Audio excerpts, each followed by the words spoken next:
आज Doubtnut app download करें। Doubtnut पर अपने सभी गणित, रसायन विज्ञान, भौतिक विज्ञान और जीव विज्ञान के डाउट्स का करो सफाया।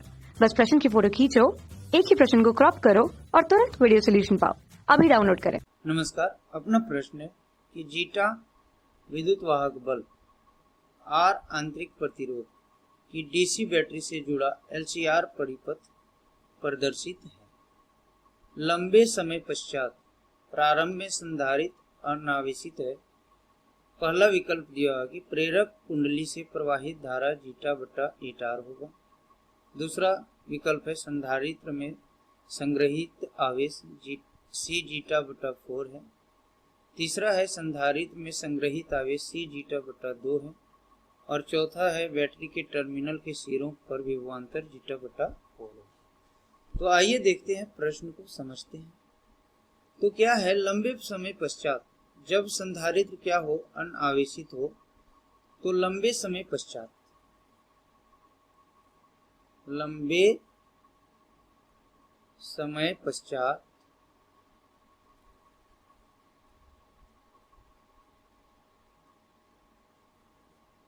संधारित्र जो होता है, क्या होता है, संधारित्र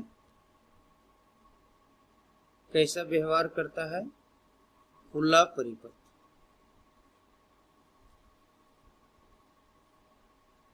मतलब संधारित्र खुला परिपथ बन जाता है और प्रेरक कुंडली जो रहता है वो क्या हो जाता है, प्रेरक कुंडली कैसा व्यवहार करता है, तो ये व्यवहार करता है शॉर्ट सर्किट के जैसा, मतलब लघु पथित। ये कंडीशन है किसके, डीसी के लिए। जब संधारित्र से किसी डीसी स्रोत को जोड़ेंगे तो वो कैसा व्यवहार करेगा, लंबे समय पश्चात खुला परिपथ के जैसा, और प्रेरक कुंडली कैसा हो जाएगा, लघु पथित, मतलब शॉर्ट सर्किट। और यदि ऐसा व्यवहार करेगा तो इसका जो तुल्य परिपथ हो जाएगा, अपने पास जो चित्र दिया गया है, इस चित्र का यदि हम तुल्य परिपथ बनाएं तो इसका कोई काम नहीं रहेगा और ये क्या होगा, शॉर्ट सर्किट के जैसा व्यवहार करेगा। तो यदि ये बिंदु क्या है, ये, और ये बिंदु क्या है, बी, इसको कह दे सी, और ये क्या कह दे, या तो इसका नाम दे दो क्यू, और ये क्या हो गया, पी। तो यदि इसका हम तुल्य निकालना चाहे तो सी, ये और बी, क्यू के बीच में ये तो हट जाएगा, तो अपने पास इसका जो तुल्य परिपथ बनेगा वो कैसा बनेगा, तो देखो यहां पर बिंदु मान लो क्या लिया मैंने, ये, तो ये से देखो, यहां पर देखो, ये से दो रास्ते गए, एक पी गया और एक बी गया। तो एक से एक रास्ता गया है क्या, ये से ये चला गया कहां पर, पी पर, ये से चला गया पी, और पी से फिर कहां चला गया, क्यू, पी से कहां चला गया, क्यू। ये बिंदु पी है, ये हो गया ये, और ये क्या हो गया, पी, और पी से एक रास्ता चला गया कहां, क्यू। और यहां पर देखो ये कैसा, शॉर्ट सर्किट हो जाएगा। तो शॉर्ट सर्किट हो जाएगा तो क्यू और बी क्या होगा, सेम पॉइंट पर आ जाएगा, मतलब दोनों का पोटेंशियल क्या होगा, सेम। तो क्यू को ही हम लोग क्या कर दें, बी, जो क्यू बिंदु है वही क्या हो जाएगा, बी, है ना। तो ये से हो गया अपना बी। अब यहां पर हम लोग और इधर जाते हैं तो ये से पी, पी से क्यू हो गया।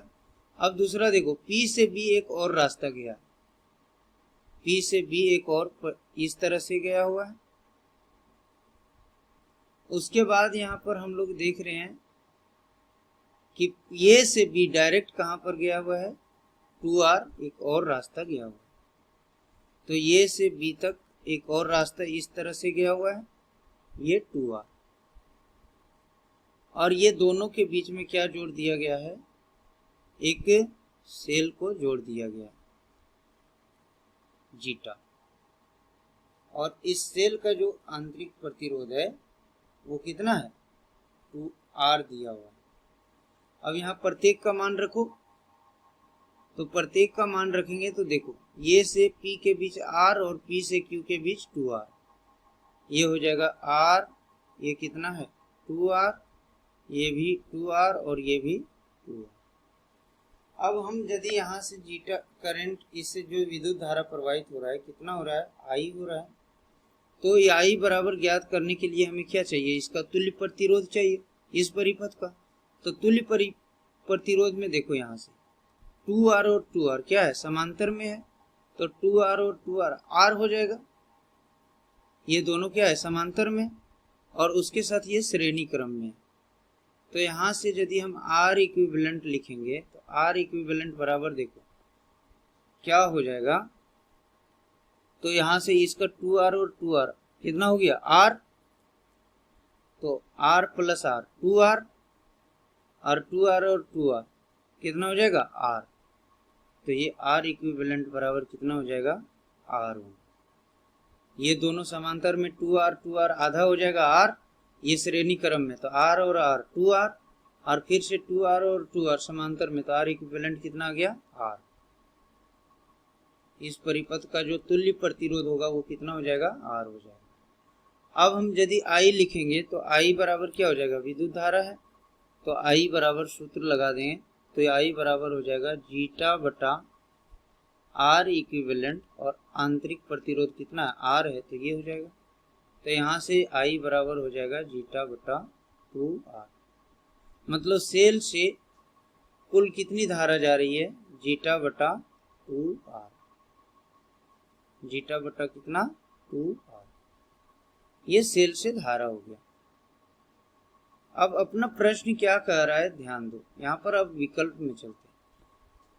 तो यहाँ से कितना करंट जा रहा है, I बराबर कितना, जीटा बटा 2R, ठीक है। अब यहाँ पर देखो ये में दो रास्ते मिल रहे हैं, एक इधर जा रहा है और एक इधर जा रहा है, और यहाँ पर यदि आए देखो यहाँ से जीटा बटा 2R जा रहा है, एक रास्ता इधर और एक रास्ता इधर है ना। तो यदि इसका तुल्य बनाए तो तुल्य परिपथ कुल ऐसे बनेगा, इस पूरे का इक्विवेलेंट कितना था, 2R। तो ये देखो इधर भी 2R और इधर भी 2R, और यहाँ से करंट कितना जा रहा है, जीटा बटा 2R। तो ये दो बराबर भाग में बट जाएगा, तो इस भाग से जो करंट जाएगा इससे यहाँ से वो कितना हो जाएगा, जीटा बटा 4R।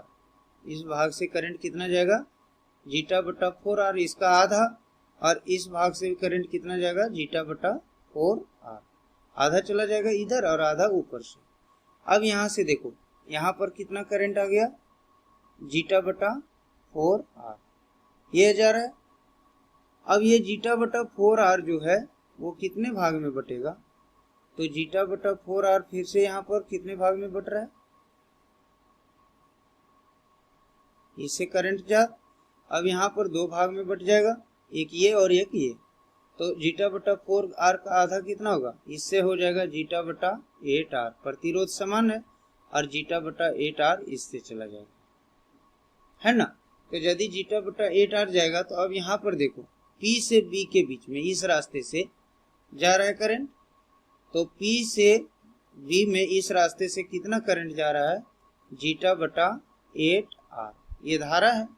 तो कुंडली से प्रवाहित धारा कितना होगा, जीटा बटा 8R। तो पहला विकल्प क्या है, सही हो। अब दूसरा हम लोग विकल्प देख रहे हैं। दूसरा विकल्प क्या है कि इससे जो आवेश प्रवाह होगा वो कितना होगा। तो यदि यहाँ का विभवांतर कितना है, VC है, ये और Q के बीच का विभवांतर कितना है, VC है, तो इससे जो चार्ज होगा वो चार्ज Q बराबर क्या होता है, C गुणा V। तो यहाँ C और VC ज्ञात करना है। तो VC के लिए देखो यहाँ से करंट कितना जा रहा था, ये से P के बीच में करंट देखो कितना जा रहा है, जीटा बटा 4R। तो यहाँ से करंट यदि जीटा बटा 4 आ रहा है तो इससे जो विभवांतर होगा ये से P के बीच में वो कितना हो जाएगा, यदि ये V1 है तो ये V1 बराबर कितना हो जाएगा, तो देखो जीटा बटा 4R गुना R। V1 बराबर यदि विभवांतर कह दें किसके, ये और P के बीच का, तो क्या हो जाएगा बताओ, V1 बराबर जीटा बटा 4R गुना R, और ये कट जाएगा तो यहाँ से V1 आ जाएगा कितना, जीटा बटा 4। और फिर P से Q के बीच का विभवांतर ज्ञात करना है।